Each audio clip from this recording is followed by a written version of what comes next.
starting for the month of February, we have a special time. We're doing Your Story, God's Glory, but we're doing it with Married Couples Edition. And so hopefully, just by hearing the story of the couples that will be interviewed and speaking, we'll all be able to just maybe hear some insight on how other people handle marriage and family and children and all that stuff that comes along with it. So hopefully that'll be of help to everybody, and we're just going to have a good time and enjoy a good story and glorify God and how He is definitely involved, not only in our individual lives, but in the lives of our relationships, and that's important to remember. Brother Dave, would you take us to prayer this morning? Amen.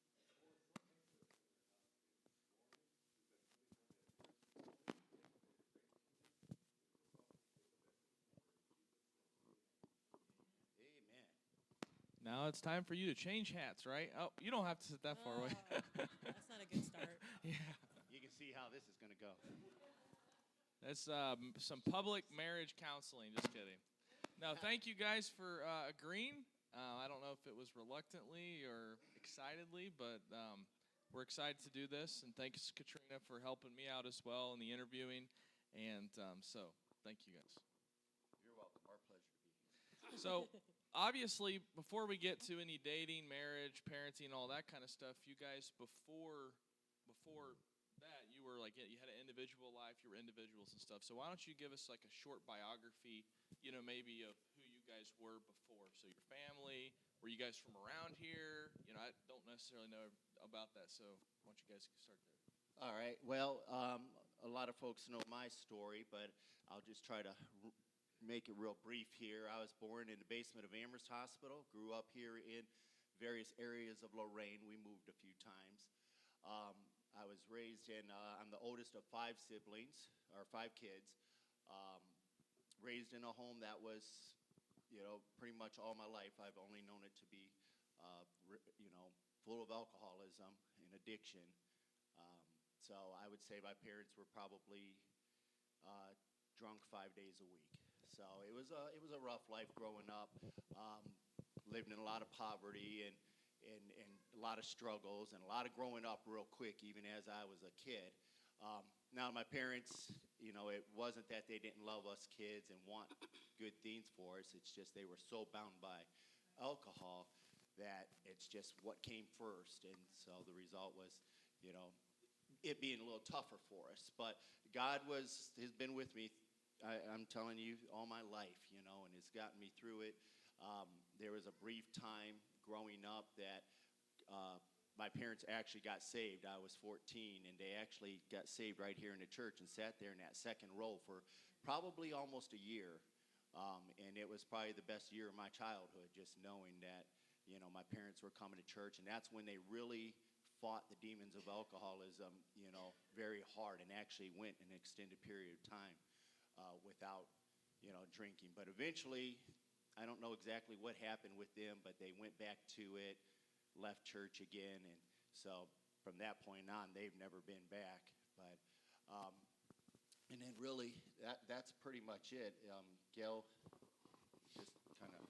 Well, I totally grew up differently, opposite of him.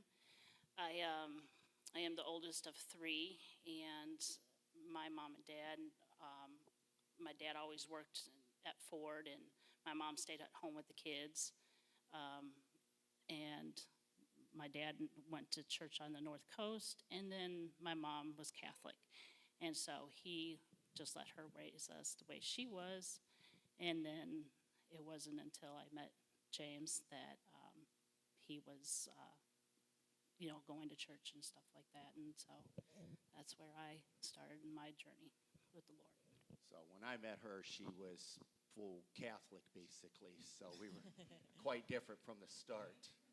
And by the way, Gail said this is her first time talking into a mic since her childhood, so we need to give her a hand and, for her courage. Now, eventually you guys meet, and me and Grant didn't meet till I was a little bit older. I was working in a different state, and it was probably love at first sight for him, as you guys could probably understand why. Definitely. And so, what was your initial meeting? Or what did you guys think about each other? What was that first initial attraction like? Well, I think I was more taken by him than anything. My friend had found a boyfriend, and happened to be his neighbor. I thought you were And going to say it was him. No, no. And so we met one day, and so we went after school to his neighbor's house, and we met there. And then it just, So this was in your teenage years? Yeah, well, yeah. I was a high school. And I was in high school. unfortunately, for me, I was kind of not going to church at that time. I had kind of, everything that was happening in life, and I was 21 years old, I think, when we met. So I had just stopped going, and just kind of doing nothing really, and I guess that's a dangerous place to be too, But yeah, just by chance, I just remember her going to my neighbor's house there, and I don't know what it was. From across the street, we just like locked on each other, and it's like, ooh, she's a good-looking girl. I gotta watch how I say this stuff. She was very pretty, And he was very cute. oh my goodness. All right. Stop it. So,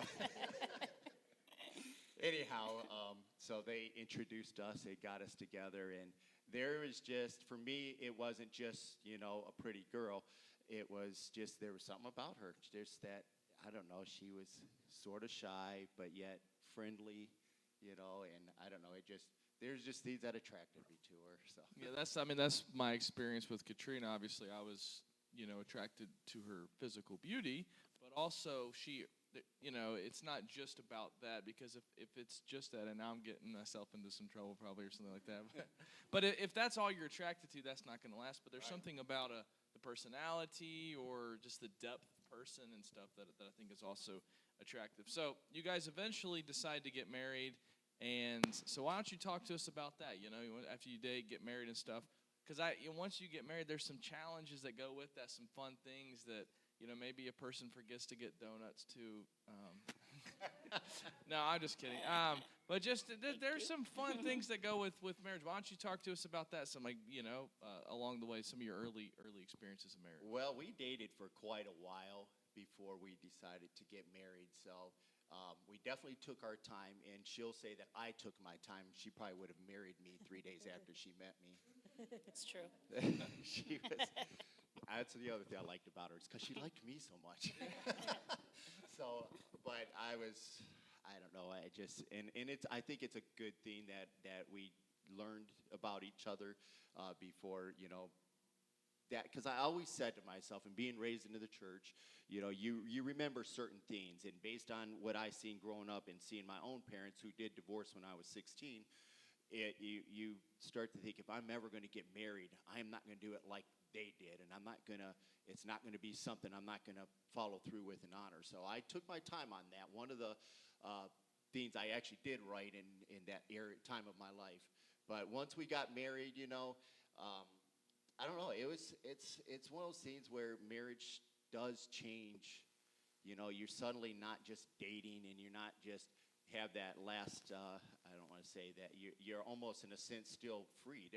When you enter into a vow, it becomes like you look at your wife and you say, "We're locked for eternity," or as long as we're on this earth, we're married. If we do it right, especially. So early on, I think we went through the same things that most married couples do. We had to learn even more about each other that we didn't know, living under the same roof, and just, how we do things around the home, how we talk, things that I like to do. Sometimes she would hate that I would go out golfing or do something like that, and she's sitting at home, and so we had to learn a few tricks and overcome some arguments over certain things in marriage. But even from the beginning, I thank God, because I feel like that His hand was on us, and we never got to a point where we were worried about leaving each other or the big word divorce. Now, we joke about it all the time. We do. Because, and I think that you got to not take things like that so seriously, to learn to laugh about our mistakes and the consequences of making mistakes. So I'll often tease her. I say, Gail, you say another word to me, we're going to the big D, and I don't mean Dallas. I understand that's some line from a country song at one point, but we tease each other. Allison will call from Oklahoma, and I'll say, you better come up and visit quick while we're still together, because I don't know how long we're going to keep. But it's all just having fun with the fact that I know that our goals are to die Yes. married, one way or another, whichever goes first.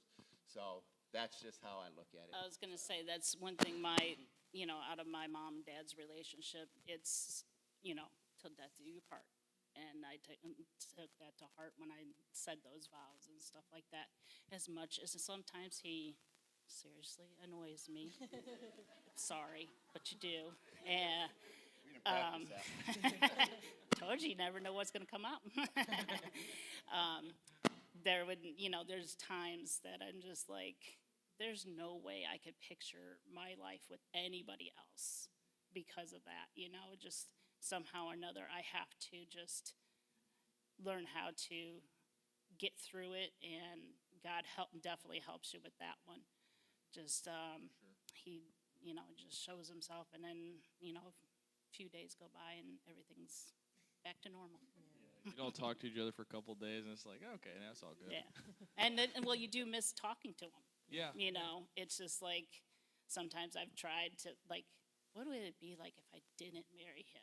And it's just like then you come right back to it, and I'm like, if I come back to it that quickly, it's like this was meant to be. There's something comforting too about that permanent aspect of marriage. Just like I have somebody, my next door neighbor, and he and his girlfriend are not married, but they're kind of together and stuff. And so it's just he was just sharing some stuff with me a few weeks ago. But it's like there isn't that permanent, we're going to try to get through this together. It's just like, if she's no longer making me happy, then I can just go do my own thing, get another relationship, all that. But I do there is something safe about that permanent aspect of marriage where it's cleaving to each other and regardless of what comes, we trying to stick together, and that's a comforting thought. Now, I know you guys already shared a little bit about your parents and their marriage relationship, and how do you think that has impacted your marriage, maybe negatively or positively? Maybe, one day you're talking to him and you say something, you're like, that was my mom. I said something, that's exactly what my mom would say, or just different things like that, and how it's affected your marriage. It's funny that her parents affect our marriage a lot, in my view, because I look at her dad, okay, because you got to remember, her dad's Protestant and her mom is Catholic, and under the same roof, that don't mix good, okay? A lot of arguments can come out of that. But her dad is so patient sometimes and just looks past it, and he'll just say cute things to his wife while she's, saying, ranting about, your holy rolling religion or whatever might come out. And I thought, that's a good example of just, sometimes there are differences. Now I'm glad that she's chosen the way of Pentecost and rolled with me, which she always said that, wow, like she just fell head over heels once it came to knowing God in this way and being in services like that. And she always would tell me that how different it was from the way she was raised Catholic and just really knowing God, But where were we? What were we talking about? How your parents had married. Parents, okay, so her parents, for my parents, as much as they tried, it was mostly a bad example of how to, have a family and honor a marriage. So I always strive to not do the things they did. And it's funny because one of the first things I did early on in our marriage was exactly what they did. I actually started drinking, never became like that, praise the Lord, that the day I said I'm not drinking no more, that was it. It was an easy quit. I never got addicted, I guess, so to speak. But if you're not careful, you do start doing the things your parents do, or acting or saying things they said. She says things that sound like her mom sometimes. And if I'm mad at her, I'll remind her of that. Yes, he will. That probably doesn't go well, does it? It don't at all. But, Yeah. So, but yeah, you all, I would say if you're, especially if you're parents of a young married couple, they do look at your marriage and they do look at your individual how you react, and it is an influence. So. And the more you think about it, and like just the more you really do realize how your marriage is, your family's marriage and their parenting strategies are passed down. Like it's not like they sit you down and this is how you need to do it, but it's just by watching and observing. It's like, oh, why am I doing this? It's just because that's Yeah. how I was raised. So you guys have mentioned, obviously you guys are Christians now. You attend Broadway Assembly.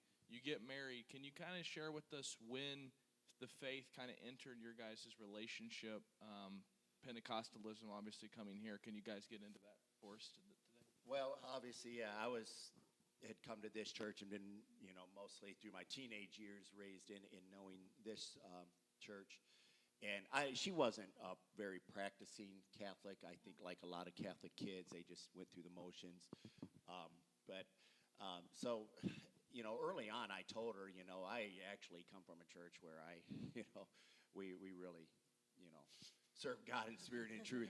It's totally different from what you do. Okay, so we actually came. It started a while after came back to church. Unfortunately, it was when we really started coming back was a time when our church here was going through kind of a little bit of a turmoil and change, and so we started going to another church, kind of follow with some of the people that had left here and went to another church, and that didn't last but a few months.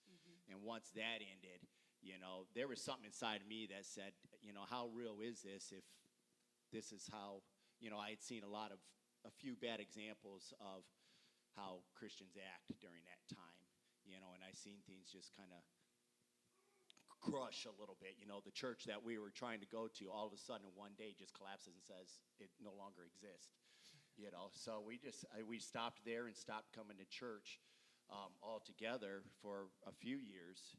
And then as Allison grew up as a young teenager, my sister and Don were married at the time, and they attended Broadway Assembly. So they started having Allison come on Wednesday nights to the missionette program. So, and this here, what I'm going to tell you is why it's a good idea, even if you're just bringing a kid on a Wednesday night scouting program in church, how much of an impact that can make on a whole family. So by Allison attending this and going through the whole missionette program to where she was graduating, so we came to church for her missionette graduation, so to speak, and she did that. And so after the graduation, Allison started, she told me she wanted to start going to church like on Sundays too, because she had only ever come on Wednesdays with my sister. And Allison's a teenager at this point? Allison was 15 when you 14, 15 when you graduate that class. I'm not real sure on the missionette program. She was maybe 13 or 14, because she was kind of shorter at that time.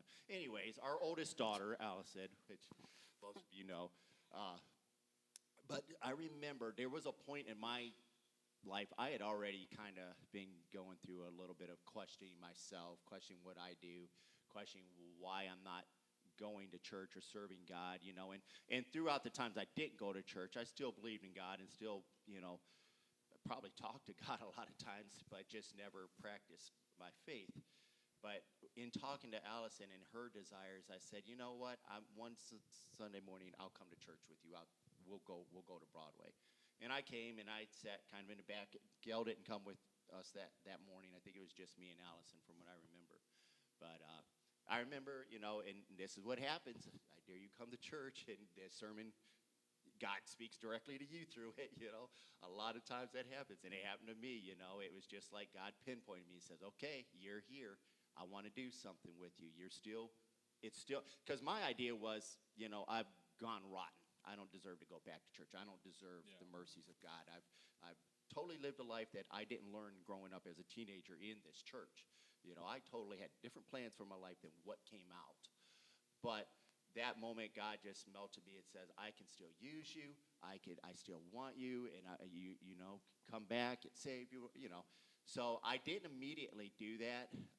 I sat back there and thought about it, but I went home. I remember talking to Gail and saying, I don't know. I kind of feel like we should go back to maybe try attending church, And I remember the next week I really sort of made a personal commitment, rededicated myself to the Lord, and we started just kind of slowly getting our feet wet back in church here. And it was just, coming back was just them times of my daughter asking me questions. I remember we sat down and just had this long talk one night about eternity and about God. And really, it just, man, it laid into me, I'm sure the Spirit of the Lord was working me. I'm like, wow, and I wanted, at that point, I decided I want nothing else for my family than to have that experience of knowing God and us being together, not only on this earth, but in eternity. And I know I'm talking way too much. Do you have anything you want to? Because it is. That's our story of how we, if we had never come back to church, some of the fights we had, some of the things we went through in our marriage, who knows how it would have turned out, So many people in this world, it just doesn't, it's easy to just quit and give it up. But I think having God as part of our marriage, and like I said, not that we were planning anything. You just know how things go. But it just solidified and just became like that central tie, that one thing that maybe we were missing in our marriage and in our family. God was just that tie that bound us together and pretty much restarted our whole lives here. So. Yeah. Now, I remember when you guys first started coming back, I was a young teen, and me and Allison got to know each other and became best friends. It was pretty fast. And really from the start of our friendship till where she is now, it has been a huge transformation. And I remember her asking me different questions about faith or different things because we went to school together. And now you raised, several children. Now, what are just some unique things about raising children in, a Christian age, or maybe when they have a family that might be negative influences around them, or what are some challenges that you've had along the way raising children? Okay, my turn.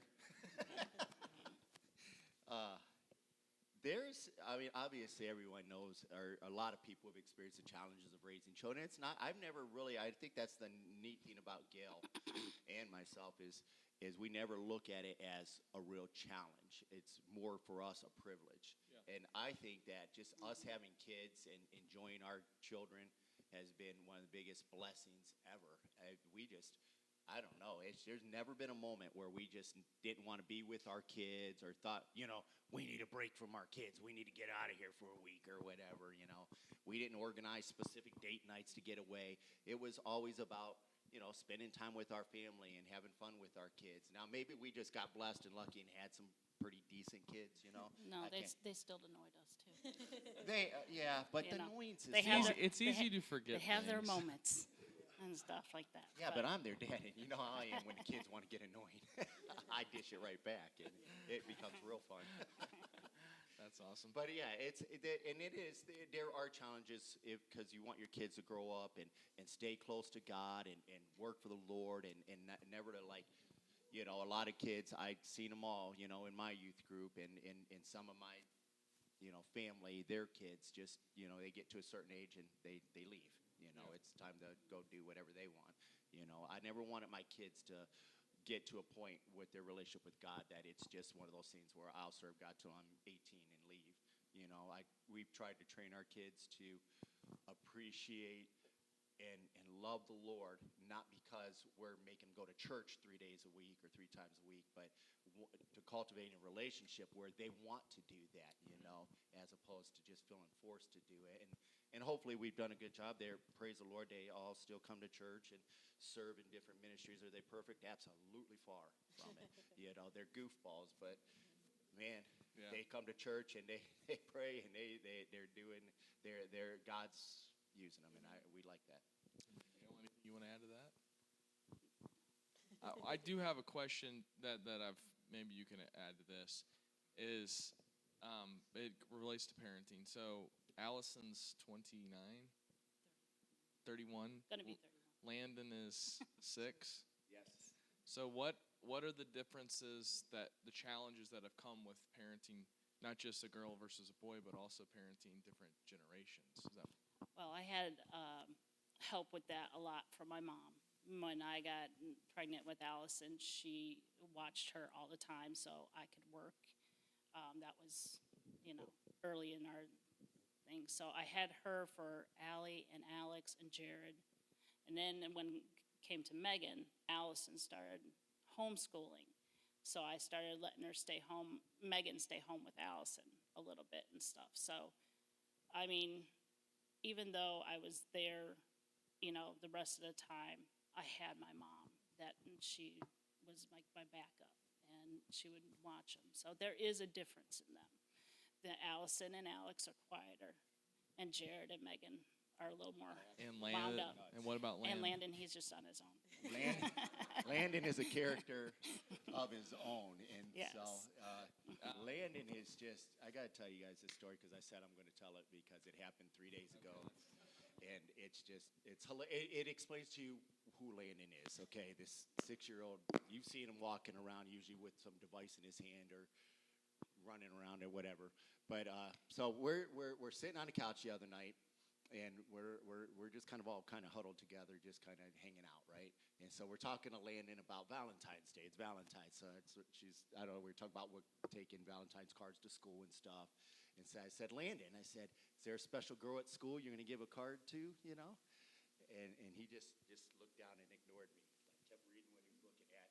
Didn't say nothing. I says, come on, there's a little cute girl there that you got your eye. So, and he's smiling real big, but he's not saying a word. I said, are you sure? And he says, Dad, I have a girlfriend at church. Her name is Gracie, and I don't know about any other girl, something to that effect.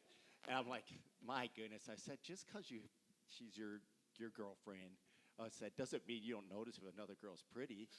And I said, just because mom's my wife doesn't mean that I don't know that there are pretty girls in the world. And suddenly Landon leans his head up and looks at me and says, Dad, you should do what I'm doing, and that's just be quiet. And I thought about a little bit what I said, and I'm like, good advice, son. Thanks.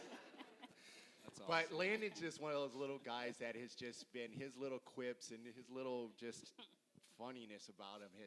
I will tell you this. Okay, so the multi-generations of kids we've had them in 3 different decades.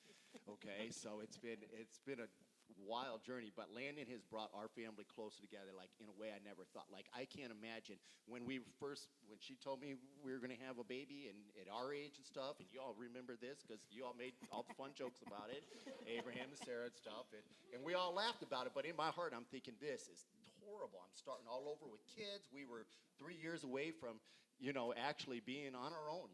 Megan would have been a teenager, could take care of herself, and now we're going to start all over again with diapers and all this sort of stuff. And there was a time where I was a little bit shaken by that.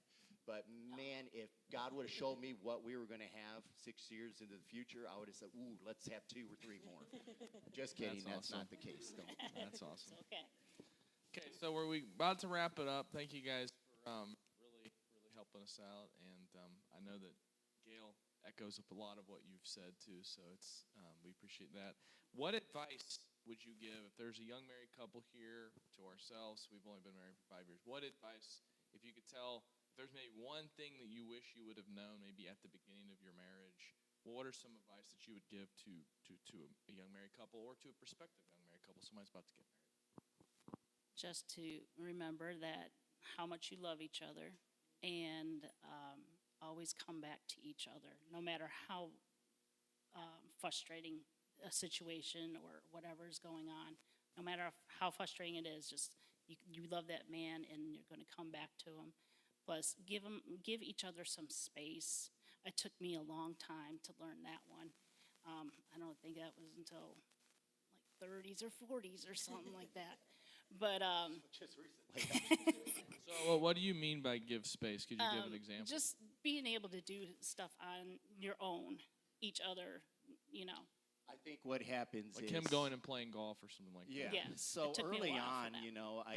I see this in more than just us, just in a lot of younger couples is they get married and sometimes they just think that every moment's got to be together, and then if one of them goes and does something else, like for example, I would like to go golfing, or um, it would she would sit at home, and there were times when we had Allison and she's at home with the child while I'm out hitting a ball around, and so for her, she would get a little Yeah, upset over plus that. I actually like being with you and stuff like that and doing things with you. So You I just really, jealous that I was having really, fun. yes, exactly. But the thing is that it's like, it just finally, I was just like, you know what, we're going to have our whole life to do that with, Yeah. So, And but so- what it comes down to, because time's limited, but it's just my advice is to understand that there's differences between men and women, and men have a certain personality about them. They're competitive. They pursue their hobbies and stuff, and women. I don't know if all women are like this, but they she just wants to be with me. But Trina, I don't know if it's just I don't know what it is, but it just it's I'm just digging a bad hole here. But I've learned to sometimes I can't be overbearing to her. Some of the things the opposite way is I can't just expect her to make the perfect home and to be home all the time and to be the one with the kids all the time and to be the perfect home cleaner. I have to put my effort into that stuff and give her some space and some time. And so you learn to work as a team over that stuff. And the biggest other advice I'd say is don't take things too seriously when it comes to each other, when it comes to the arguments and when it comes to the stresses of raising kids and running a home and the finances. That's another big thing that we could probably have lots of arguments on. But sometimes you got to stop and laugh about it and joke about it and understand. Like she says, at the end of the day, we're not going nowhere. We're stuck with each other. We're doing this, and it's because God's in the center of this, and it's a vow that we made in front of God, and we're going to stick to it, no matter what. So if we didn't work it out today, we're going to have to figure out a way to work it out, So It is funny that you laugh about things afterward. I don't know if Katrina laughs about this, but a few weeks ago we were on the way to church, and she had left her straightener. She straightened her hair upstairs, and she didn't know if she had unplugged it. So it's a potential fire hazard, I guess. So Very dangerous. Could be very yes, dangerous. obviously that's burn the house down. But Which is not our house, so true. So normally when we come to church, we turn on 254. So you get on East River Road, come up to the light, turn right. Okay, so you know what road I'm talking about. So there's two lanes going both ways. So I'm like, would you like me to go back home and just check on just to make sure, give you ease of mind? She's like, yes. So I turn around in the road. There was no cars coming, and there's no cars behind me. So I just turn around right there rather than going up to the house. And her words were, "That's immoral." She escalated it way up here. But now we laugh. But the thing is, now we can laugh about it, things like that. It's really, Once he realized I was right. yes. We'll have that conversation. We need to be sitting on that side. But no, it is fun. That is a good point. Don't take yourself so seriously. We're gonna have arguments. You're gonna have, because you're humans, right? You're two imperfect humans coming together, but it's that commitment to each other that, in spite of it, you're gonna stay together. And I appreciate that. Is there any final words you guys have about anything, marriage, parenting, anything that you want to mention before we go? grandparenting. So we are expecting this year. You but are? It's not our own. A grandchild. We would like- we- second one. So we moved on from children to grandchildren, but that's fun too. But Allison has done a wonderful job. So I guess I don't really have any advice on that. We've not run into any troubles with grandparenting yet, Just distance. other than I was accepting gonna that say, we're grandparents distance. now. I'll finish with this. Teamwork. No matter what it is, when it's with the kids, when it's with your relationship or in the home. For example, this morning, somebody in this relationship was responsible for bringing the donuts for our little donut room back there, and I realized that somebody probably forgot, and I panicked at the last second. But while I was You saved panicking, Brother Grant could back me up, I'm also running out of the door to go get the donuts for her before I even get a hold of her and say, "You forgot the donuts." And And she all he knew had it. to do is call me and say, hey. And I'm like, the donuts. So, Because why is he calling me? You get to know each other, so like Yeah. once you see it's they're trying to make contact with you, like something's wrong. What is it? Donuts, you know. So that's how you know. But teamwork, you know. Yes. Okay. Yeah. Teamwork makes the dream work, right? You got to pick up for each other's downfalls or mistakes or forgetfulness. I forget these too, and she's always there to remind me in ministry. You know, we do a lot of stuff in the church. We help each other out with that kind of stuff. So it's talking and teamwork. Well, good stuff. And why don't we give them a hand? Thank them for sharing the story today. And we'll pray and be dismissed. And but thank you guys again, and really appreciate it. So, Lord, thank you for this day. Thank you for this class we've had this morning. Thank you for marriage and that you've designed marriage. And thank you for this story. I pray, God, that it would bring you glory, God, that we would see your faithfulness, your love, your mercy, God, in our marriages and in our relationships at the church here. God, be with us this morning and tonight in our services. We're quick to give you praise and glory. In Jesus' name, amen.